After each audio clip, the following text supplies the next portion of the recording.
Welcome, Enya. It's lovely to see you. But 6 years, what have you been doing? I know, it was a long break. When I finished the last album and winter came, I felt I needed a break and the music needed a break. And since then I'd worked 3 years on each album, and I took 3 years of a break before starting the new album. You bought a house in the south of France. I did. Went to Australia. Nice place to take a break. Do you absolutely turn your back on music for those 3 years entirely? Do you think, right, this is completely, I'm just going to go cold turkey?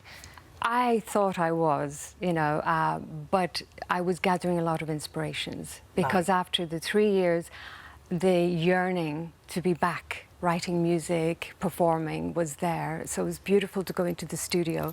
And I didn't know what the inspirations were. It could be a landscape, a person, a story I heard. So it's very exciting to go back to the studio. Well, we were talking during the break, and one of the greatest inspirations must be where you live. It sounds beautiful. You must look out of the windows of your castle and the music must flow out of your mind. It is in a beautiful site on a hill, Killiney Hill, and it's overlooking the Irish Sea. And overlooking the Wicklow Mountains, which is, Wicklow is known as the Gardens of Ireland.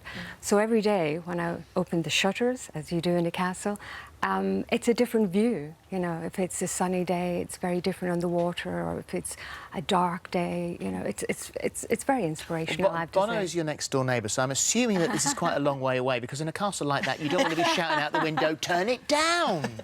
No, he comes around for the sugar. Yeah, he knocks on the door for the sugar. That's what it is. That's fantastic. You have a unique way of writing. You write with your writing partners, Nikki and Roma, and you always have done, actually. Yes, that's the way it works for you. Have you ever considered sort of collaborating with anybody, or?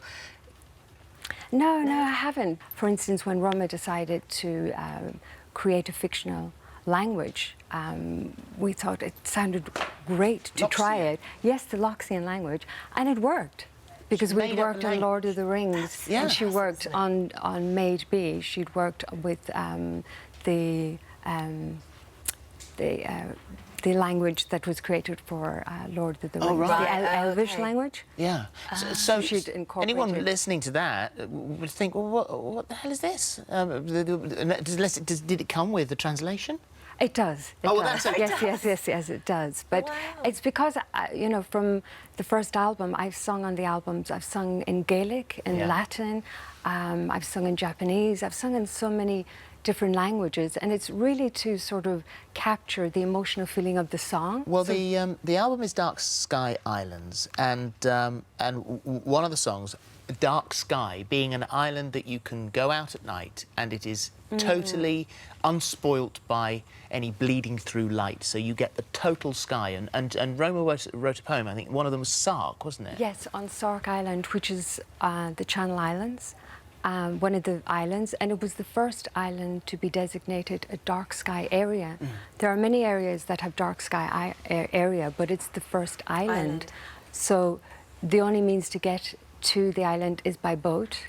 They never had cars, so there's only 600 people, and they really protect. I hope it stays that way. I know.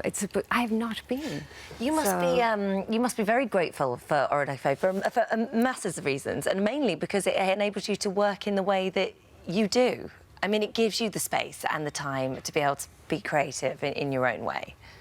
It is important to me, and the other thing that's important is time. Orinoco Flow was about Sail Away, the journey to get there. Yes. And then on the new album, you've got Echoes in the Rain, which is the journey about coming back. So they're two really linked by many years apart. Whoever went on that journey was gone a long time. A wonderful journey, because Orinoco was, you know, the journey to all these wonderful places, whether it was physical or imaginary.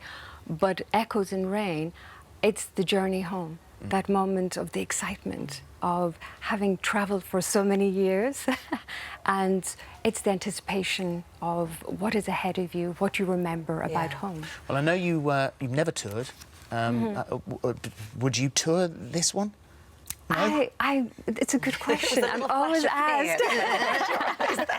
I have always wanted to tour, but because of taking 3 years on each album, by the time I finished the promotion for each album, it's quite a long time. With Watermark, I was promoting for about 2 years, and they felt, you know, the record company had, you know, felt that the sales, you know, had surpassed what they expected, so they felt that it was, the priority was, because they know how long I spend in the studio, was for the next album. I think to the fans, the answer there was no. It's so lovely to see you. Leave the door open. You never know. You never know. Thank you very much. Dark Sky Islands is the album which is out now. It's lovely to see you. Thank you.